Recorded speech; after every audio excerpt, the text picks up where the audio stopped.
भूतपूर्व सैनिकों के आश्रित कौन कौन हैं और आश्रितों की क्या परिभाषा है तथा उनके लिए डिपेंडेंट आइडेंटिटी कार्ड बनाने के लिए क्या आवश्यक दस्तावेज हैं, कहां पर बनाना है, कैसे बनाना है, सारी जानकारी आज आप विस्तृत रूप से देखेंगे।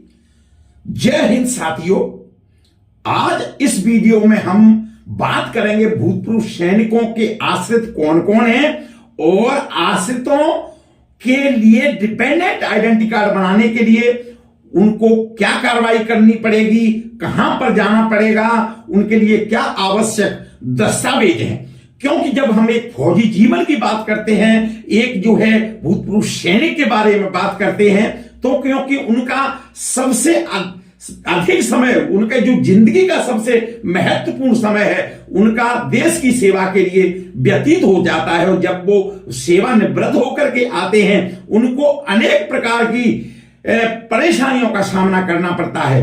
आज गवर्नमेंट द्वारा, सरकार द्वारा आम जनता के लिए भी अनेक प्रकार की कल्याणकारी योजनाएं शुरू की गई हैं, जिन योजनाओं का लाभ लेने के लिए उनको अनेक प्रकार के दस्तावेज, अनेक प्रकार के कार्ड की जरूरत होती है, कार्ड बनवाने पड़ते हैं। इसी प्रकार भूतपूर्व सैनिकों को भी अनेक प्रकार की गवर्नमेंट द्वारा, सरकार द्वारा, केंद्रीय सैनिक बोर्ड द्वारा, राज्य सैनिक बोर्ड द्वारा अनेक प्रकार की कल्याणकारी योजनाएं चलाई जाती हैं। और इन योजनाओं का लाभ लेने के लिए उनको सबसे पहले अपने जो जिला सैनिक कल्याण कार्यालय है वहां से उन्हें अपना पहचान पत्र बनवाना चाहिए। उसके बाद अपने आश्रितों का पहचान पत्र बनवाना चाहिए, जिसकी सहायता से वो अनेक प्रकार की योजनाओं का लाभ ले सकते हैं। अब यह स्पष्ट रूप से समझना चाहिए कि सेवा में रहते हुए आश्रितों की जो परिभाषा प्रचलित है, जो परिभाषा जानी जाती है, वही भूतपूर्व सैनिकों यानी कि एक्स सर्विसमैन के आश्रितों की पात्रता निर्धारित करने के लिए मानदंडों को निर्धारित करती है। आश्रितों के विवरणों में के सत्यापन और प्रमाणीकरण का दायित्व जिला सैनिक कल्याण कार्यालय का होता है, जहां पर भूतपूर्व सैनिक ने रजिस्ट्रेशन कराया है, जहां पर वह रजिस्टर्ड है, पंजीकृत है, और यह उनके डिस्चार्ज बुक में दर्ज जानकारी के आधार पर होगा। जो व्यक्ति आश्रित कार्ड यानी कि डिपेंडेंट आइडेंटिटी कार्ड जारी करवाने के पात्र होंगे, आज हम उनकी चर्चा विस्तृत रूप से करेंगे। कौन कौन आपके जो है आपके आश्रित हैं, कौन कौन आपके डिपेंडेंट हैं, ये सारी विस्तृत रूप से हम चर्चा करेंगे। आश्रित पहचान पत्र के लिए पात्रता यानी कि eligibility for dependent identity card.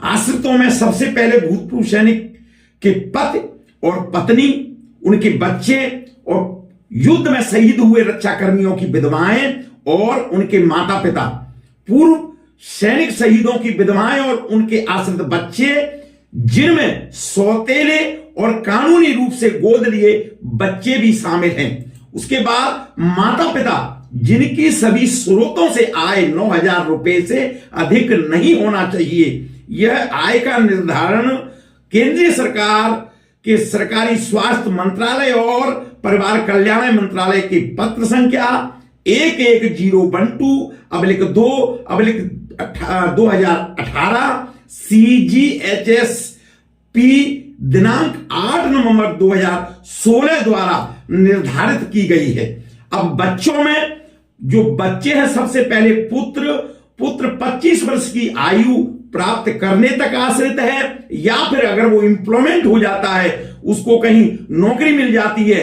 तो वहां तक सिर्फ, और जो भी पहले है वो है। उसके बाद आजीवन विकलांगता के कारण बेरोजगार होने वाले बच्चे पुत्र भी हो सकता है। उसके बाद पुत्रियों के लिए विवाह होने तक या विकलांगता के कारण बेरोजगार होने तक या फिर शादी होने तक पुत्रियां जो है आश्रित रहती हैं। स्थायी रूप से विकलांग बच्चे जीवन भर के लिए वैध होते हैं आश्रित में। और उसके बाद भूतपूर्व सैनिक के सभी आश्रितों को पहचान पत्र जारी किए जाएंगे। जो भी ये जो आश्रितों की परिभाषा में आते हैं उनको यह कार्ड पहली बार 100 रुपए प्रति कार्ड के भुगतान पर जारी किया जाएगा। पहचान पत्र जारी करने के लिए अलग से प्रत्येक आश्रित के लिए भूतपूर्व सैनिक द्वारा फार्म जमा कराए जाएंगे और यह फार्म केंद्रीय सैनिक बोर्ड की वेबसाइट ksb.gov.in पर, जहां पर आपकी जो योजनाओं के बारे में मैंने बताया है वहां पर आप क्लिक करने पर यह फार्म मिल जाएगा, या फिर जिला संबंधित जिला सैनिक कल्याण कार्यालय द्वारा प्राप्त किया जा सकता है। आश्रित कार्ड को भूतपूर्व सैनिक आई कार्ड से जोड़ा जाना बहुत जरूरी है ताकि यह सुनिश्चित हो सके कि केवल पात्र आश्रितों को ही आइडेंटिटी कार्ड जारी किए गए हैं। आश्रित कार्ड केवल भूतपूर्व सैनिक की डिस्चार्ज बुक में उल्लेखित आश्रितों की जानकारी के आधार पर ही किया जाएगा, क्योंकि उस जो आपके भूतपूर्व सैनिक की डिस्चार्ज बुक में जो सेवानिवृत्त होने वाली जो पुस्तिका में उसमें जो भी रिफ्लेक्ट किया होगा, दर्शाया गया होगा, उसी के आधार पर होगा। आश्रित कार्ड जारी करने के हेतु फोटो सहित सबसे पहले आवेदन आपको देना है। उसके बाद पंजीकरण का प्रपत्र होना चाहिए, डिस्चार्ज बुक की प्रति होना चाहिए ओरिजिनल के साथ में, पीपीओ की प्रति होना चाहिए, पीपीओ स्पर्श का होना चाहिए और पीपीओ में भी आश्रितों का नाम दर्ज होना बहुत जरूरी है। यह लागू हो तो पिछले अगर जिला सैनिक कल्याण कार्यालय से अगर आपने एनओसी ली है, जो नो ऑब्जेक्शन सर्टिफिकेट लिया है, अनापत्ति प्रमाण पत्र लिया है, तो उसकी भी कॉपी होनी चाहिए और जन्म प्रमाण पत्र की प्रति या फिर 10वें की मार्कशीट उस आश्रित की होनी चाहिए और आश्रित की आधार कार्ड की कॉपी होना चाहिए। इसके साथ आश्रित की समग्र आईडी भी होना बहुत जरूरी है। ये दस्तावेजों के साथ साथ अब आश्रित के पहचान पत्र की वैधता कब तक है ये भी आपको हम बता देते हैं। युद्ध/पेंशन भोगी विधवाओं के मामले में पहचान पत्र स्थायी रूप से होगा और पुनर्विवाह होने तक वो वैध होगा। जब तक पुनर्विवाह अगर वो नहीं करते हैं तो जीवन भर रहेगा, अन्यथा विवाह होने के बाद वो जो है जमा कर दिया जाएगा, उसकी जो वैधता खत्म हो जाएगी, जिसे हर 5 साल में आपको नवीनीकरण किया जाएगा या करवाया जाएगा, यानी कि उसका रिन्यूअल करवाया जाएगा। लेकिन अब केंद्रीय सैनिक बोर्ड के पत्र क्रमांक 061/पॉलिसी/जनरल/वॉल्यूम 1 दिनांक 26 सितंबर 2025 द्वारा इसका संशोधन कर दिया गया है। अब यह 5 साल बाद रिन्यू करने की जरूरत नहीं है, यह परमानेंट नेचर का होगा और जब जो पुनर्विवाह होने तक ये वैध होगा। इसको जो 5 साल के बाद हर 5 साल में इसका जो रिन्यूअल जो करवाना पड़ता था, इसका जो नवीनीकरण जो करवाना पड़ता था, वो अब 26 सितंबर 2025 के केंद्रीय सैनिक बोर्ड के पत्र द्वारा यह इसमें संशोधन कर दिया है और अब इसको आपको रिन्यूअल करवाने की जरूरत नहीं है। और यह 061/पॉलिसी/जनरल/वॉल्यूम दिनांक 26 सितंबर 2025 द्वारा इस पत्र के माध्यम से आश्रितों की पहचान पत्र जारी करने के लिए कुछ मार्गदर्शन में परिवर्तन भी किया गया है। पहले जो वीर नारी और सैनिक विधवाओं की पहचान पत्र परमानेंट तो होते ही थे, लेकिन उन्हें प्रत्येक 5 वर्ष बाद उनको भी रिन्यू करवाना पड़ता था। अब इनको इसमें संशोधन हो गया है, अमेंडमेंट कर दिया गया है। अब ये आइडेंटिटी कार्ड, ये जो डिपेंडेंट्स आइडेंटिटी कार्ड हैं, परमानेंट नेचर होंगे। उनके जिंदगी भर के लिए, जब तक वो दूसरी शादी नहीं करती हैं तब तक के लिए ये लागू होगा। जिस तरीके से नॉर्मल जो साधारण भूतपूर्व सैनिकों के लिए लागू है, उसी तरीके से ये वीर नारी के लिए भी लागू है। पूर्व सैनिकों की पत्नी का पहचान पत्र भी स्थायी प्रकृति का होगा और इसमें केवल स्थिति में परिवर्तन तलाक होने पर या फिर वो दूसरी शादी करने पर हो सकता है और इस वे भी हर 5 साल में नवीनीकरण किया जाएगा, जिसका जो है उसी पत्र द्वारा जो केंद्रीय सैनिक बोर्ड का जो पत्र है 06 पॉलिसी जनरल वॉल्यूम 1 26 सितंबर 2025 का जो पत्र है उसके द्वारा इसमें भी संशोधन किया गया है कि यह भी परमानेंट नेचर का होगा, इसको 5 साल बाद रिन्यू कराने की जरूरत नहीं है, पुनर्विवाह या तलाक होने तक वैध माना जाएगा। अब पूर्व सैनिक यानी कि भूतपूर्व सैनिक के बच्चों को आश्रित पहचान पत्र प्रारंभ में 5 वर्ष की अवधि के लिए जारी किया जाएगा और उसके बाद इसे अगले 5 वर्ष के लिए नवीनीकरण किया जाएगा, यानी कि उसका रिन्यूअल किया जाएगा। ये कुछ शर्तों के अधीन है। पुत्र का जो है 25 वर्ष की आयु प्राप्त करने पर या फिर उनका एम्प्लॉयमेंट होने तक जो भी पहले हो, या फिर आजीवन विकलांगता के कारण बेरोजगार होने पर जो आश्रित की परिभाषा में मैंने बताया है। अब ये केंद्रीय सैनिक बोर्ड के पत्र संख्या 06 पॉलिसी जनरल वॉल्यूम 1 ये दिनांक 13 अप्रैल 2023 को इसमें भी संशोधन किया गया है। अब यह पहले 5 वर्षों के लिए जारी किया जाएगा और पहचान पत्र कुछ शर्तों के अधीन उसका जो है नवीनीकरण किया जाता है, रिन्यूअल किया जाएगा, मतलब रिन्यू किया जाएगा। ये कुछ शर्तों के अधीन है, क्योंकि इसमें 2 शर्तें, या तो वो 25 साल की आयु प्राप्त कर लेता है या इससे बीच में ही कहीं वो अगर एम्प्लॉयमेंट हो जाता है, उसकी नौकरी लग जाती है, तो उसका जो है पहचान पत्र खत्म कर दिया जाएगा।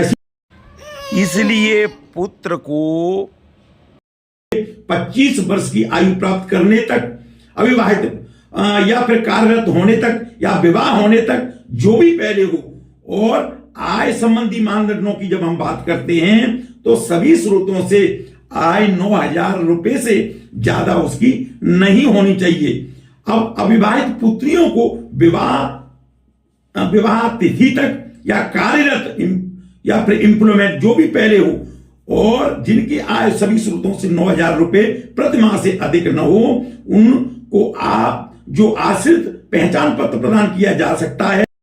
विधवा या तलाकशुदा या परित्यक्त व्यक्ति यानी कि जिन पुत्रियों को छोड़ दिया है उनको भी पहचान पत्र प्रदान किया जा सकता है, बशर्ते उनकी आय 9,000 रुपए से अधिक नहीं होनी चाहिए।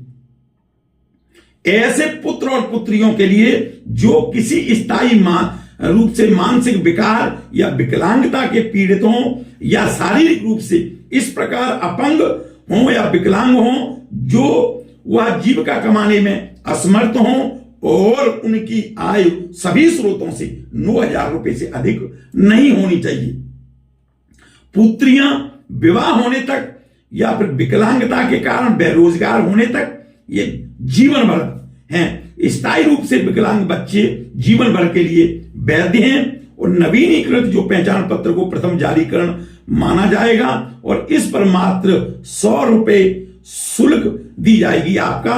जिस तरीके से पहले जब प्रारंभ में जब हम डिपेंडेंट आइडेंटिटी कार्ड बनाते हैं, वो डिपेंडेंट आश्रित पहचान पत्र बनाते हैं, उस समय भी 100 रुपए दिए जाते हैं। इसके नवीनीकरण करते समय भी आपको 100 रुपए इसकी जो फीस है वो देनी पड़ेगी। आश्रित पहचान पत्र की डुप्लीकेट प्रति जारी करने के लिए आपको क्या है, यदि आपका आइडेंटिटी कार्ड खो गया है, गुम हो गया है, गिर गया है, ऐसी स्थिति में आश्रित का जो डुप्लीकेट पहचान पत्र है दूसरी प्रतिलिपि जो जारी करनी है उसके लिए आपको क्या कार्रवाई करनी पड़ेगी, इसके बारे में भी आपको मैं विस्तृत रूप से जानकारी दे देता हूं। भूतपूर्व सैनिक या आश्रित द्वारा जो आश्रित कार खो जाने की स्थिति में सबसे पहले आपको FIR दर्ज कराने की आवश्यकता है। FIR आपको दर्ज करानी पड़ेगी और FIR दर्ज होने की तिथि से 1 माह के बाद पुलिस स्टेशन से शिकायत की स्थिति का जो है विवरण के संबंध में भी अनुमोदन उसी जो आपने FIR की है उस पर आपको प्राप्त करने की आवश्यकता है। उसके बाद भूतपूर्व सैनिक या फिर आश्रित को FIR की प्रति और कार्ड खोने से संबंधित तथ्यों को विवरण देने वाले आवेदन के साथ जिला सैनिक कल्याण कार्यालय से संपर्क करना चाहिए और इसके अलावा डुप्लीकेट पहचान पत्र जारी करने के लिए एक आवेदन भूतपूर्व सैनिक द्वारा प्रस्तुत किया जाएगा। इसके बाद जिला सैनिक कल्याण कार्यालय यह सुनिश्चित करने के लिए मौके पर एक व्यक्ति द्वारा जांच के लिए भेजा जाएगा। जो व्यक्ति द्वारा जांच की जाएगी, इसमें कोई दुर्भावनापूर्ण इरादा या फिर उग्रवाद का कोई कोण शामिल तो नहीं है, ये जिला सैनिक कल्याण कार्यालय सुनिश्चित करेगा। जिला सैनिक कल्याण कार्यालय की टिप्पणियों को आवेदन पर अंकित किया जाएगा, लिखा जाएगा और इसके बाद ही डुप्लीकेट जो आश्रित पहचान पत्र है वो आपको जारी किया जाएगा। इसके बाद तीसरी बार कार्ड खो जाने के बाद कोई भी डुप्लीकेट कार्ड जारी नहीं किया जाएगा। आपको ध्यान होना चाहिए कि आप एक बार, दो बार गलती हो सकती है, तीसरी बार गलती हो सकती है, तीसरी बार के बाद गलती होने के बाद आपको कोई भी आश्रित पहचान पत्र जारी नहीं किया जाएगा। पहली 3 बार कार्ड खो जाने पर दर्शाया गया जुर्माना क्या लगेगा, उसका जो है अलग अलग दिया गया है। पहली बार खो जाने पर आपको 300 रुपए देने पड़ेंगे, दूसरी बार खो जाने पर आपको 600 रुपए देने पड़ेंगे और तीसरी बार खो जाने पर आपको 900 रुपए देने पड़ेंगे और इसके बाद आपको आश्रित कार्ड पहचान पत्र नहीं बनाया जाएगा। पूर्व सैनिक तथा विधवा से यह वचन लिया जाना आवश्यक है कि यदि बाद में खोया हुआ आइडेंटिटी कार्ड मिल जाता है तो उसकी प्रतिलिपि जारी करता या प्राधिकरण को तुरंत सौंप दी जाएगी, वापस कर दी जाएगी और डिस्चार्ज बुक और अन्य संबंधित रजिस्ट्रों में लाल स्याही से हानि का अंकन किया जाएगा, जिसमें हानि संख्या ये पहली बार गुम हुआ है या दूसरी बार गुम हुआ है या तीसरी बार गुम हुआ है, ये अंकित किया जाना बहुत जरूरी है।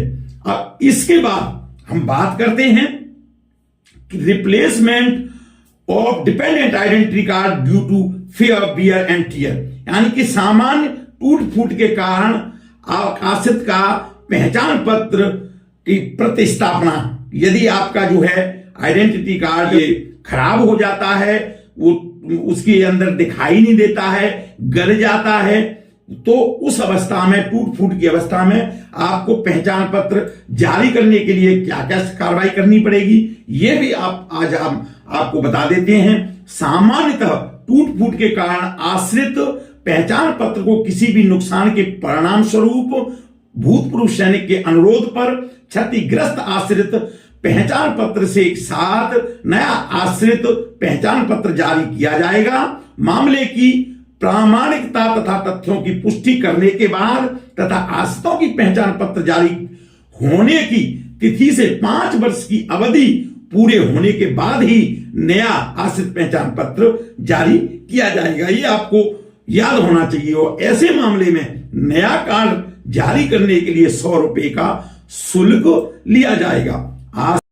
आश्रित पहचान पत्र कब कब रद्द या फिर कैंसिल करने के लिए जारीकर्ता संस्था को लौटाए जाने चाहिए या फिर सामान्य टूट फूट के कारण नवीनीकरण के लिए आवेदन करते समय डिपेंडेंट आइडेंटिटी कार्ड होल्डर की मृत्यु होने पर या फिर अपात्र होने पर आश्रित पहचान पत्रों का दुरुपयोग रोकने के लिए क्या कार्रवाई है, ये भी आज हम आपको बता देते हैं। सबसे पहले आश्रित पहचान पत्र से प्रतिबंधित क्षेत्र में प्रवेश नहीं किया जा सकता है। इसके लिए स्थानीय संस्था द्वारा जारी किए गए जो आदेश हैं, जो उनकी एसओपी है, वो एसओपी का आपको पालन करना चाहिए। इस कार्ड की फोटोकॉपी करना बिल्कुल मना है। इस कार्ड के साथ किसी भी प्रकार का दुरुपयोग, छेड़खान करने के लिए भूतपूर्व सैनिक को मिलने वाले लाभ बंद कर दिए जाएंगे। इस पहचान पत्र की सुरक्षा की जिम्मेदारी उस व्यक्ति की है जिसके पास यह आश्रित पहचान पत्र है, जो होल्डर है। नाबालिग के मामले में इसकी सुरक्षा की जिम्मेदारी भूतपूर्व सैनिक तथा सैनिक विधवा की है। भूतपूर्व सैनिक के आश्रितों को डिपेंडेंट आइडेंटिटी कार्ड जारी करने से पहले दस्तावेजों के महत्व, आई कार्ड की सुरक्षा और इसके खो जाने पर राष्ट्र विरोधी तत्वों के हाथों में पहुंचने के परिणाम के बारे में समझाया जाता है। जिला सैनिक कल्याण कार्यालय द्वारा भूतपूर्व सैनिक और आवेदक को समझना चाहिए कि वह सुनिश्चित करे कि आई कार्ड का दुरुपयोग नहीं होना चाहिए। ये सब जानकारी आपको पता होना चाहिए। आश्रित का पहचान पत्र इस प्रकार का होगा जो आपके समक्ष दर्शाया गया है। ये दोनों तरफ से प्रिंटेड है और दोनों तरफ से इसके अंदर जानकारी है। पहली साइड में इस प्रकार से होगा, पीछे की साइड इस प्रकार से होगा। इसके अंदर संबंधित सारी जानकारी दी गई है। जरूरी वेबसाइट्स केंद्रीय सैनिक बोर्ड की वेबसाइट www.ksb.gov.in, राज्य सैनिक बोर्ड भोपाल की वेबसाइट www.सैनिककल्याण.mp.gov.in है। जय हिंद। इस प्रकार की जानकारी के लिए गवर्नमेंट यानी कि सरकार द्वारा, केंद्र की सरकार या राज्य सरकार द्वारा, केंद्रीय सैनिक बोर्ड, राज्य सैनिक बोर्ड द्वारा संचालित योजनाओं के लिए देखते रहिए परफेक्ट इन्फो चैनल। यदि आप पहली बार देख रहे हैं, आप चैनल चैनल को लाइक करें, सब्सक्राइब करें, कमेंट्स करें। किसी प्रकार की जानकारी के लिए आप कमेंट्स करके पूछ सकते हैं, आपको उसका उत्तर दिया जाएगा। जय हिंद।